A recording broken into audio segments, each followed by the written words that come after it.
Why you gotta jump on top of your damn daughter? Go in the bathroom and do what all the men do. Get you some lard, okay? Because I don't know if they using lotion in, but go get you some lard.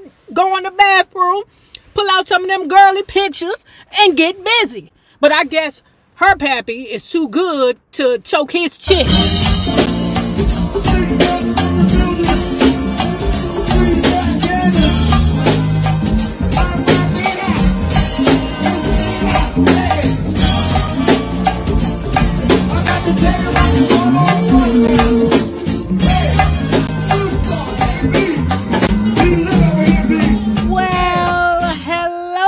Bugs. Hello there, Bellas.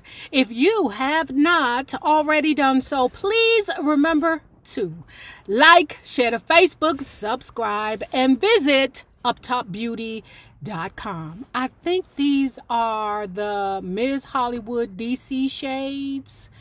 I got them in black now. Ooh, look at the lens, how they got the little, I think they call it gradient, where it's like black at the top and gold at the bottom. I don't know what the hell they call it, but ain't they super fly? Ooh. Ooh. Go on over there, check them out. I mean, it's Christmas time.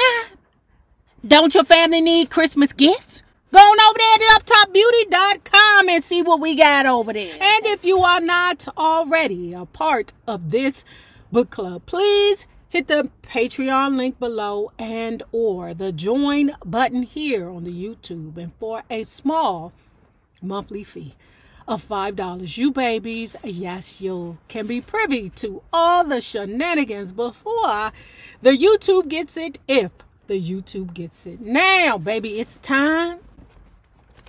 It's time. The Color Purple by Alice Walker. Now, y'all, don't get in your feelings because it ain't like the movie, okay? Because this book is much better. You better not never tell nobody but God. It'll kill your mammy. Get ready. It's going to be a hell of a ride, y'all. So the book opens up. The main character is Celie. Celie is lovingly casted as Keke Palmer. Why? Because this young lady is going through a lot in her life. And she going to need the strength of 18 bulls to get through it. Because she didn't pick the right one to be her baby father. But the book opens up with the character Celie writing a letter to God. Dear God, I am 14 years old. I have always been a good girl. Maybe you can give me a sign letting me know what is happening to me. You know what is happening to this young lady? She got a father that didn't put 2 babies up in her. Last spring, after little Lucius come, I heard them fussing. He was pulling on her arm. She say it too soon, Fonzo. I ain't well. Finally, he leave her alone. A week go by, he pulling her arm again. She say, nah, I ain't gonna. Can't you see? I'm already half dead. And all of these children. So Celie about 15 years old, right? She developing. The no good father is saying it's time that you do what your mammy won't. And you know what that is. Daughter already cooking and cleaning, taking care of the children. So now it's time for you to do what your mammy won't. And that means get in the bed with me. Lay there. I don't care if you move or not.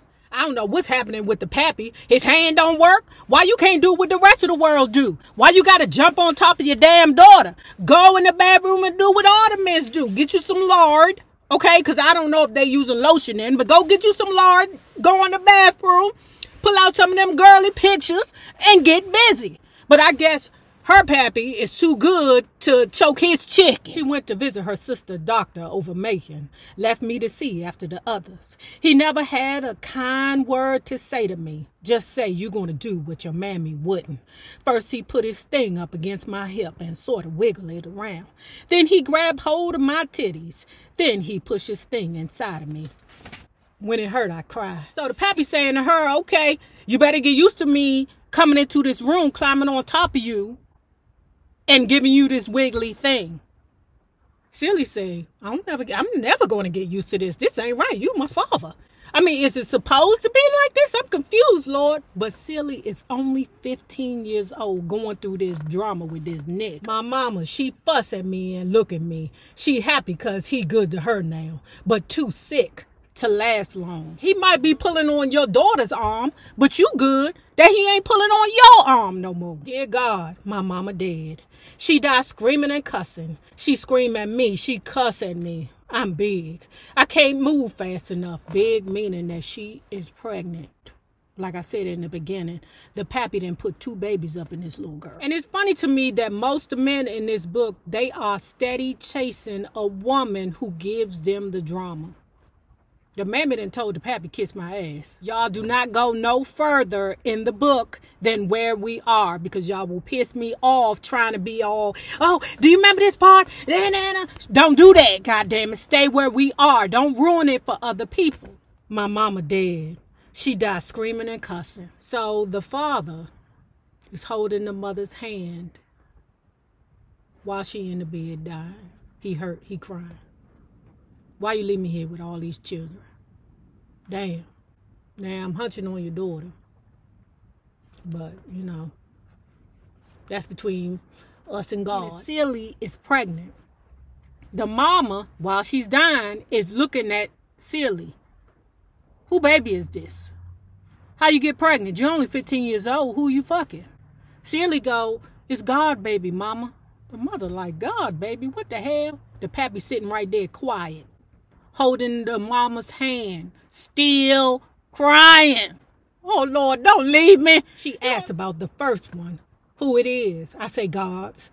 I don't know no other man or what else to say. When I start to hurt and then my stomach start moving and then that little baby come out of my vagina chewing on his fist, you could have knocked me over with a feather. She's so young, she don't even understand what's happening to her body. Disgusting. Don't nobody come see us. She gets sicker and sicker. Finally, she asks, where it is? I say, God took it. He took it. He took it while I was sleeping. Killed it out there in the woods. Kill this one too, if he can. Dear God, he act like he can't stand me no more. Say I'm evil and always up to no good. You ain't evil, Silly. It's him that's evil. He look at you like you spoiled and you no good no more. He done made you dirty.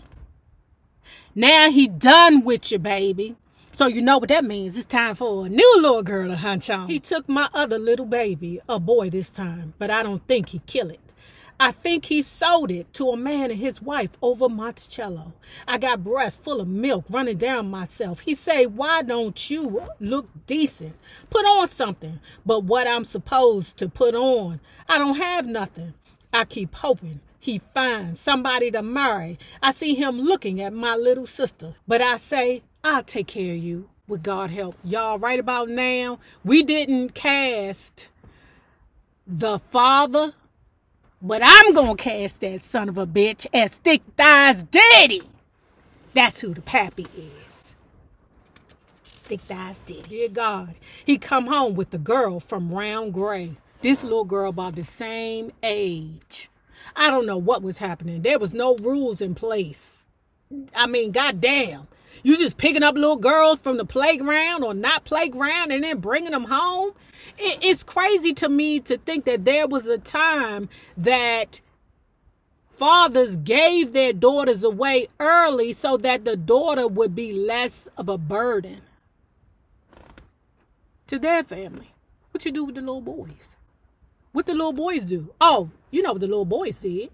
They just sat around and worked out. This is the thing. Silly in her stomach know that what's happening with the new mammy is wrong, who is basically the same age as her. Her stepmammy is the same age as her. But okay, this is what they do back in the day. All right? I mean, for real, in some countries, they still do it. Bullshit the baker. I'm not about to have no long dog balls on me, breathing and sweating all on me. And I'm a little girl. That's gross, girl. That is gross. Pause. One time, I was young. I was like 17 or 18 years old, and I was messing with this 30-something-year-old man. It was gross. I can't lie. It was gross. What was I thinking? I was thinking he was a drug dealer and had a nice car. And he bought all my school books for me that year. Silly in her mind, like, damn, she a little girl like me. But I'm glad he ain't on top of me no more. Good.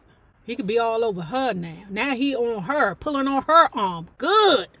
But see, Silly understands that as long as he was pulling on her arm, she had worth to him. He don't like her no more. And there's Nettie, her little sister, Nettie, Marseille Martin.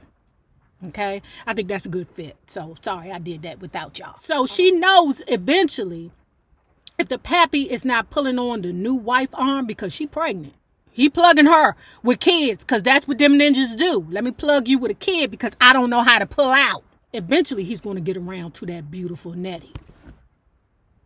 And in Silly's mind, what she wants to do is protect Nettie.